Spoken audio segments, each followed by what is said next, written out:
Hello दोस्तों, नमस्कार। मैं हूं पंडित अवनीश दुबे और आप सभी देख रहे हैं आपका अपना यूट्यूब चैनल हिंदू हृदय को। दोस्तों, आज मैं आप सभी को हनुमान जी का एक ऐसा मंदिर जहां डरकर बेहोश हो गया था औरंगजेब। जी हाँ दोस्तों, इस मंदिर की पूरी कथा, पूरी कहानी, पूरा वृत्तांत मैं आज सभी को बताऊंगा, तो वीडियो के अंत तक जरूर बने रहें और इस चैनल को सब्सक्राइब भी करना ना भूलें। दोस्तों, आज से करीब 1000 साल पहले 12वीं शताब्दी के लगभग काकतीय वंश के राजा प्रताप रुद्र द्वितीय अपने से बहुत दूर घने जंगल में शिकार खेलने गए। शिकार खेलते खेलते ही अंधेरा हो गया। जब वह बहुत थक गए तो उन्होंने सोचा इसी जंगल में रात बिताई जाए। राजा ने वहीं एक पेड़ के नीचे सो गए। जब अचानक आधी रात को उनकी नींद खुली और उन्हें सुनाई पड़ा कि जैसे कोई भगवान श्री राम के नाम का जप कर रहा है। इस घटना से राजा अत्यंत विस्मित हुए। उन्होंने उठकर आसपास देखा और थोड़ी दूर में ढूंढने पर पाया कि वहाँ एक हनुमान जी का मूर्ति ध्यान मुद्रा में बैठी हुई है। उस मूर्ति में अवर्णनीय आकर्षण था। ध्यान से देखने पर पता चला कि श्री राम नाम का जप उसी मूर्ति की तरफ से आ रहा था। राजा और भी अधिक आश्चर्यचकित हो गए और सोचने लगे कि कैसे एक मूर्ति भगवान के नाम का जप कर सकती है। राजा लगातार उसी मूर्ति को देखते जा रहे थे। थोड़ी देर में उसे ऐसा लगा जैसे खुद वहाँ मूर्ति नहीं बल्कि खुद हनुमान जी बैठे हुए हैं और अपने प्रभु श्री राम का स्मरण कर रहे हैं। जब राजा को यह एहसास हुआ कि यह मूर्ति नहीं स्वयं हनुमान जी हैं, तब राजा रुद्र प्रताप ने तुरंत उस मूर्ति के आगे दंडवत प्रणाम किया और राजा बहुत देर तक श्रद्धापूर्वक उसी मूर्ति के आगे प्रार्थना की मुद्रा में बैठा रहा और फिर वापस सोने चला गया। जब राजा को गहरी नींद आई तो उसने स्वप्न में देखा कि स्वयं हनुमान जी प्रकट हुए और राजा से कहा कि वह यहाँ आकर उनका मंदिर बनाए। स्वप्न देखकर राजा की नींद खुल गई और वहां से तुरंत अपने राज्य की ओर वापस चल पड़े। अपने राज्य में पहुंचकर राजा ने अपने समस्त मंत्री, सलाहकारों और विद्वानों को बुलाकर एक विशेष आपातकालीन सभा बुलाई और उसमें अपने सपने के बारे में सबको बताया। राजा द्वारा बताए गए स्वप्न से आश्चर्यचकित सभी लोगों ने एक सुर में कहा, हे राजेंद्र, निश्चित रूप से यह आपके लिए बहुत ही शुभ स्वप्न है और इससे आपका कीर्तिवर्धन होगा और आपका राज्य निरंतर उन्नति करेगा। आपको तुरंत वहां पर एक मंदिर बनाना चाहिए। शुभ मुहूर्त में मंदिर का निर्माण शुरू हुआ, ठीक उसी स्थान पर जहां राजा ने श्री हनुमान जी की मूर्ति को भगवान श्री राम का नाम जप करते देखा था और राजा ने एक बहुत ही सुंदर मंदिर का निर्माण करवा दिया। श्री राम का ध्यान करते हुए हनुमान जी के इस मंदिर का नाम दिया गया ध्यानंजय स्वामी मंदिर। जी हाँ दोस्तों, धीरे धीरे इस मंदिर की ख्याति चारों तरफ फैल गई और दूर दूर के राज्यों से लोग इसके दर्शन करने आने लगे। इस दैवीय घटना के लगभग 500 वर्ष बाद अबुल मुजफ्फर मोइनुद्दीन मोहम्मद औरंगजेब, जिसे औरंगजेब के नाम से ही सर्वस्व ख्याति प्राप्त थी, मुगल सल्तनत का बादशाह बना। इस दुष्ट, लालची और क्रूर औरंगजेब का एक और नाम था आलमगीर, जिसका मतलब होता है कि विश्व विजेता। इस आलमगीर औरंगजेब के सिर्फ 2 ही मकसद थे। सबसे पहले पूरे भारतीय महाद्वीप पर अपना मुगल साम्राज्य फैलाना, दूसरा इस्लाम की स्थापना करना और हिंदू मंदिरों को तोड़ना। इस दुनिया में हिंदू धर्म का समापन और सभी जगह इस्लाम का विस्तारवाद करवाना था।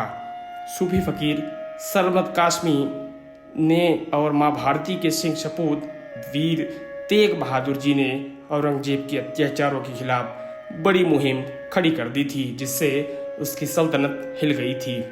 औरंगजेब ने उससे बदला लेने के लिए जहां सूफी संत का सिर कलम करवा दिया था, वहीं जबरन मुसलमान बनाए जाने के विरोध जब गुरु गोविंद सिंह, गुरु तेग बहादुर सिंह जी ने किया, जबरन उनका इस्लाम धर्म स्वीकार नहीं किया तो औरंगजेब ने उन्हें भी मरवा दिया।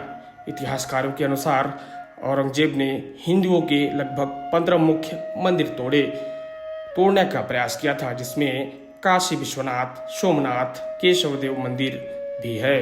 औरंगजेब समेत मुगल काल के 60,000 से भी अधिक मंदिर ध्वस्त कर दिए गए थे, जिसमें सबसे अधिक हानि औरंगजेब के समय में हुई थी। अपने मुगल साम्राज्य और इस्लाम का विस्तारवाद के ध्येय से उत्तर भारत के राज्यों को जीतकर और यहाँ के मंदिर को लूट और तोड़कर जालिम औरंगजेब ने दक्खन की तरफ रुख किया। दक्खन में उसका सबसे बड़ा निशाना था गोलकुंडा का किला, क्योंकि बेहद बेशकीमती हीरे जवाहरातों से भरे खजानों से वो दुनिया के सबसे अमीर किलों और राज्यों में से एक था और वहाँ कुतुब शाही वंश का राज्य कायम था। अपनी विशाल क्रूर सेना के साथ औरंगजेब के लिए कोई मुश्किल काम नहीं था। सन 1687 में उसने गोलकुंडा के किले पर अपना कब्जा जमा लिया। गोलकुंडा का किला धन से भले ही सबसे अमीर था, पर वहाँ के सुल्तान की शक्ति और सैन्य बल मुगल आक्रांता के सामने बेहद क्षीण थी। किले पर कब्जा के बाद उसने वहाँ के मंदिर को ध्वस्त करने का अभियान शुरू किया और इसी क्रम में उसका वो हैदराबाद के बाहरी इलाके में बसे एक हनुमान मंदिर में पहुंचा और अपने सेनापति को इस मंदिर को गिराने का आदेश देकर चला गया। औरंगजेब का दुर्भाग्य था कि वह यही मंदिर ध्यानंजय स्वामी का मंदिर था। मंदिर के बाहर आलमगीर की सेनापति ने कहा कि मंदिर के भीतर से सभी पुजारी, कर्मचारी और भक्त बाहर निकल आए, वरना सबको मौत की नींद सुला दिया जाएगा। मृत्यु के भय से थर थर कांपते मंदिर के अंदर मौजूद सभी पुजारी एवं अन्य लोग भगवान श्री राम के ध्यान में लीन श्री हनुमान जी को प्रणाम कर इस विपदा को रोकने की प्रार्थना करते हुए बाहर निकल आए। अपने इष्ट देव का मंदिर टूटते देखने का साहस किसी में नहीं था, इसलिए सबने इस दुर्दांत दृश्य के प्रति अपनी आंखें बंद कर ली थी और मन में ही मन हनुमान जी का स्मरण करने लगे। मुगल सेनापति ने उन्हें एक तरफ खड़े हो जाने को कहा और अपनी सेना को हुक्म दिया कि मंदिर तोड़ दो। सैनिक मंदिर की तरफ बढ़ने लगे। तभी मंदिर के मुख्य पुजारी सेनापति के पास आए और बोले, हे सेनापति, मुझे आपको हाथों से मृत्यु होने का कोई भय नहीं है। मैं आपसे विनम्र प्रार्थना करता हूँ कि कृपया कुछ क्षण के लिए मेरी बात सुन लीजिए। अपने काम के बीच में आने से गुस्से से भरा सेनापति बोला, जल्दी कहो ब्राह्मण।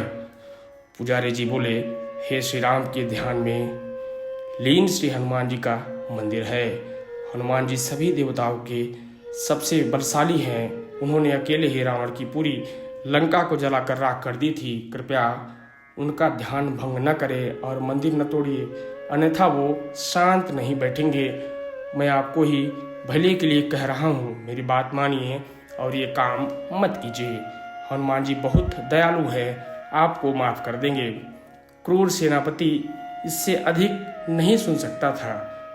उसे तो इस्लाम का झंडा फहराने की जल्दी थी।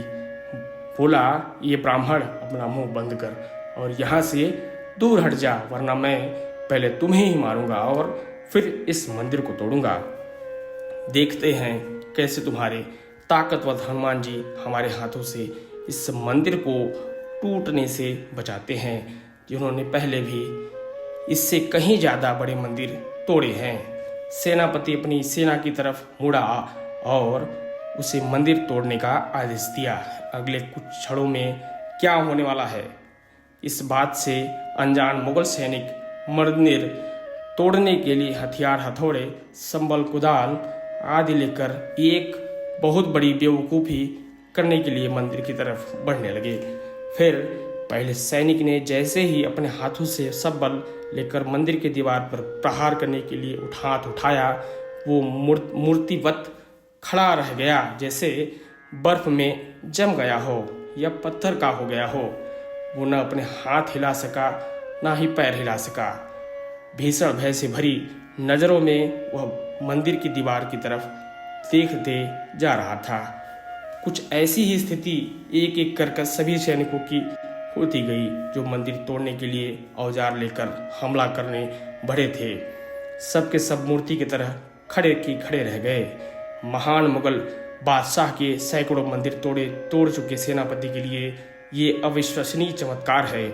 ये और बहुत बड़ा झटका था। उसने तुरंत छिपी हुई नजरों में मंदिर के प्रमुख पुजारी के चेहरे की तरफ देखा। उन्होंने कुछ पलों पहले उस मंदिर को न तोड़ने के लिए कहा था और देखा कि पुजारी जी शांत भाव में सेनापति को देख रहे थे। उसने तुरंत पलटते हुए सेना को आदेश दिया कि फौरन बादशाह सलामत के दरबार में हाजिर हो। सेनापति खुद औरंगजेब के सामने पहुंचा और बोला, जहांपनाह, आपके हुक्म के मुताबिक हमने उस हनुमान मंदिर को तोड़ने की कोशिश की, लेकिन हम उसे तोड़ने के लिए 1 इंच भी आगे नहीं बढ़ पाए। जहांपनाह, जरूर वह मंदिर है, कोई रूहानी ताकत है। मंदिर के पुजारी भी कहा था कि हनुमान हिंदुओं के सब देवताओं के सबसे ताकतवर देवता है। जहांपनाह की इजाज़त हो तो मेरी सलाह है कि हम अब उस मंदिर की तरफ नज़र न डालें। अपनी सेनापति को नाकामी और बिन मांगी सलाह से गुस्से में भरा औरंगजेब चीखते हुए बोला, खामोश बेवकूफ़, अगर तुम्हारी जगह कोई और होता तो हम अपनी इस तलवार से उसके टुकड़े टुकड़े कर देते। तुम पर इसलिए हम रहम कर रहे हैं क्योंकि तुमने बहुत सालों से हमारे वफादारी की है। सुनो, अब सेना की कमान मेरे हाथ में रहेगी, मोर्चा मैं संभालूंगा। कल हम उस हनुमान मंदिर जाएंगे और मैं खुद औजार से उस मंदिर को तोड़ूंगा। देखता हूँ कैसे वो हिंदू देवता हनुमान मेरे फौलादी हाथों से अपने मंदिर को टूटने से बचाता है। मैं ललकारते हुए उस हनुमान को अगले दिन सुबह आलमगीर औरंगजेब एक बड़ी सी लश्कर के साथ उस मंदिर की तरफ बढ़ने लगा। हालांकि उसके वो सैनिक पिछले दिन की घटना को याद कर मन में बेहद घबराए हुए थे, पर अपने जालिम बादशाह का हुक्म भी मानना था, वरना वो उन्हें मारकर गोलकुंडा के मुख्य चौक पर टांग देता। मन ही मन हनुमान जी से क्षमा मांगते हुए वे सिपाही चुपचाप मंदिर की तरफ बढ़ने लगे। मंदिर पहुंचकर औरंगजेब ने आदेश किया कि भीतर जो भी हो तुरंत बाहर आ जाए, वरना जान जाएगी। विनाशकाले विपरीत बुद्धि, मन ही मन कहते हुए मंदिर के अंदर सभी पुजारी और कर्मचारी बाहर आ गए। उनकी तरफ अपनी अंगारों से भरी आंखें लाल कर तरसता हुआ गुस्से में भरा औरंगजेब बेवलावा, अगर किसी ने भी अपना मुंह खोला तो उसकी जुबान के टुकड़े टुकड़े कर दूंगा। खामोश एक तरफ खड़े रहो और चुपचाप सब देखते रहो। वो नहीं चाहता था कि पुजारी फिर से कुछ बोले या उसे टोके और उसका काम रुक जाए। वहाँ खड़े सब लोग भय में भरे खड़े थे और औरंगजेब की बेवकूफ़ी को देख रहे थे। औरंगजेब ने एक बड़ा सा सब्बल लिया और बादशाही अकड़ के साथ मंदिर की तरफ बढ़ने लगा। उस समय जैसे हवा भी रुक गई थी, एक महापाप होने जा रहा था। भयातुर दृष्टि से सब औरंगजेब की इस करतूत को देख रहे थे। पवन पुत्र को हराने के लिए कदम बढ़ा रहा था। अगले पलों में क्या होगा इस बात से अनजान और आसपास के माहौल से बेखबर घमंड में भरा हुआ औरंगजेब मंदिर की मुख्य दीवार के पास पहुंचा और जैसे ही उसने दीवार तोड़ने के लिए सब बल से प्रहार करने के लिए हाथ उठाया, उसे मंदिर के भीतर में एक भीषण गर्जन सुनाई पड़ा, इतना तेज और भयंकर कि कान के पर्दे फट जाएं, जैसे हजारों बिजलियां आकाश में एक साथ गरज पड़ी हों। यह गर्जना इतना भयंकर था कि हजारों मंदिर तोड़ने वाला और हिंदुस्तान पर अधिकतर हिस्से पर कब्जा जमा चुका औरंगजेब भी डर के मारे मूर्तिवत स्तब्ध और जड़ हो गया। उसने अपने दोनों हाथों से अपने कान बंद कर लिए। वो भी भीषण गर्जना बढ़ता ही जा रहा था। औरंगजेब भौचक्का रह गया था कि औरंगजेब जड़ हो चुका था, निशब्द हो चुका था। कान भी कपा देने वाला उस भीषण गर्जना को सुनकर वो पागल होने वाला था, लेकिन अभी उसे और हैरान होना था। उस भीषण गर्जना के बाद मंदिर से आवाज़ आई, अगर मंदिर तोड़ना चाहते हो राजन तो मन कर घाट, यानी हे राजा, अगर मंदिर तोड़ना चाहते हो तो पहले दिल मजबूत करो। डर और हैरानी भरा हुआ औरंगजेब इतना सुनते ही बेहोश होकर गिर पड़ा। इसके बाद क्या हुआ उसे पता ही नहीं चला। दोस्तों, इस वीडियो में इतना ही। अगर ये वीडियो आप सभी को पसंद आया हो तो कृपया एक लाइक ज़रूर कर दे और अपने सभी सगे संबंधी और रिश्तेदारों तक इस वीडियो को अवश्य शेयर करें। जय हनुमान।